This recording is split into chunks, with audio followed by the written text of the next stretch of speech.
News in 5. News and developments making headlines around the world in 5 minutes. World News in 5. Here on Radyo Pilipinas Worldwide. This is World News in 5 here on Radyo Pilipinas World Service. Russia and Ukraine completed their fresh round of prisoner exchange on Wednesday despite an incident last week that Moscow said killed dozens of Ukrainian detainees. According to the Russian Defense Ministry, the latest prisoner swap gives way for the 195 soldiers on each side to be brought back home. A separate statement by the country's foreign ministry said the United Arab Emirates helped in brokering the exchange, adding the Russian prisoners of war would be flown to Moscow for medical and psychological treatment. Ukraine's state body in charge of prisoners of war confirmed the 50th exchange of prisoners, saying the Ukrainian soldiers who had been brought home were the defenders of the cities of Mariupol and Kherson, as well as some captured by Russia on Snake Island.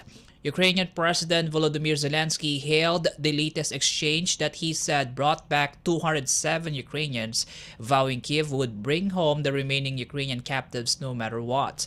The prisoner swap came a week after Moscow accused Ukraine of downing a Russian military transport plane, which it said at the time carrying dozens of Ukrainian soldiers who were said to be swapped with Russian captives.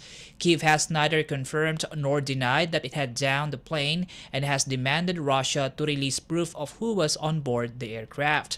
Despite the absence of peace talks in the nearly 2 years of war, Russia and Ukraine have periodically engaged in prisoner swaps through intermediaries and have expressed willingness to continue such deals.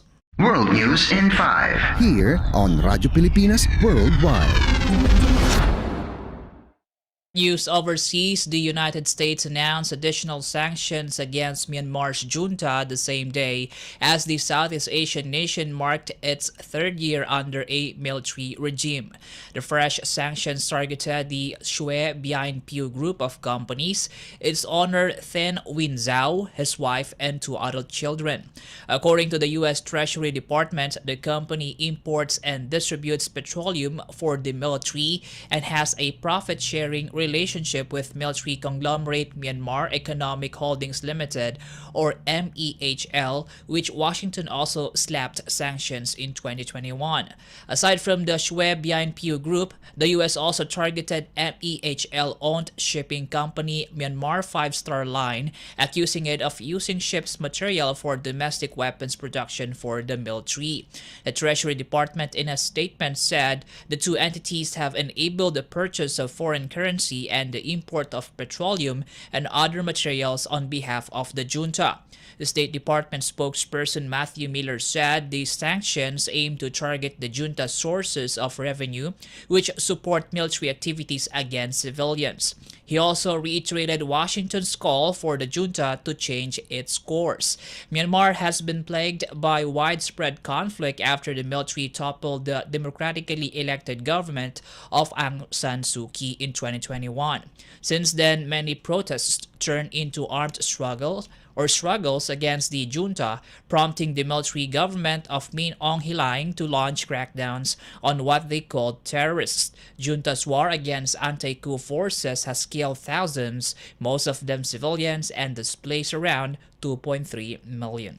World News in 5. Here on Radyo Pilipinas Worldwide. And for our Philippine Embassy and Consular News, Philippine Ambassador to Germany Irene Susan Natividad joined representatives of the Philippine Center for International Trade Expositions and Missions, or CITEM, and the Philippines Department of Trade and Industry, or DTI, in opening the Philippine Pavilion in this year's Ambiente 2024 held at Frankfurt Messe early this week. According to the Philippine Embassy in Germany, 40 Philippine company exhibitors joined this year's fair, showcasing home decor, furniture, accessories, and other items produced from Philippine materials such as kapis, shells, abaca, wood, paper, and other local materials. Artisan communities from the provinces of Antique and Quirino, with support from Senator Loren Legarda and Quirino Governor Daquila Carlo Cua, respectively, exhibited unique and functional pieces crafted from the province's abundant natural materials. Inspired by the previous year's turnout, the province of Tarlac was also present and exhibited independently with returning exhibitors. In her welcome remarks, Ambassador Natividad thanked all those who organized the Philippine participation in the fair and encouraged an expanded participation in future editions of the Ambiente to showcase Philippine design, craftsmanship, and ingenuity. She also expressed the hope that other local government units would support the participation of their small and medium enterprises and artisanal industries so they too can gain a footing in the international market and provide greater economic opportunities for their communities. Ambiente is the largest consumer goods trade fair outside of Asia, attracting over 3,681 exhibitors from 168 participating countries. The Philippine Pavilion, with the theme Use and Heritage, was curated by renowned designer Mr. Antonio Gonzalez. World News in 5. Here on Radyo Pilipinas Worldwide. You just heard World News in 5 here on Radyo Pilipinas World Service. This is Win Peñano. Good day. World News in 5. News and developments making headlines around the world in 5 minutes. World News in 5. Here on Radyo Pilipinas Worldwide.